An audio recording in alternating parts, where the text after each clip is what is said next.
أهلا، أنا الإزدير وأنا رئيس قسم الابتكار هنا في بلاي تايم كو. ولو أنت بتشوف ده فأنت أكيد تايه جدا جدا جدا. ما تقلقش يا صاحبي، مصنعنا المتطور في المقدمة.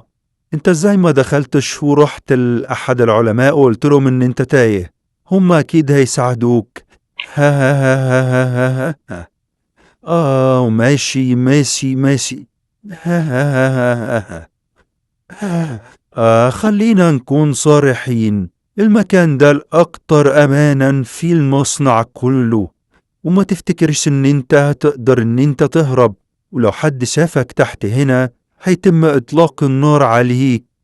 وقبل ما تديني أي أفكار عبقرية، ما تفتكرش إن محدش عارف مكانك، كله عارف مكانك، لأن في اللحظة اللي أنت ركبت فيها ال VHS كانت أنظمة الأمان اشتغلت وكله عارف مكانك. ما تفكرش إنك تجري، وأنا لو مكانك هستسلم وبطل جري.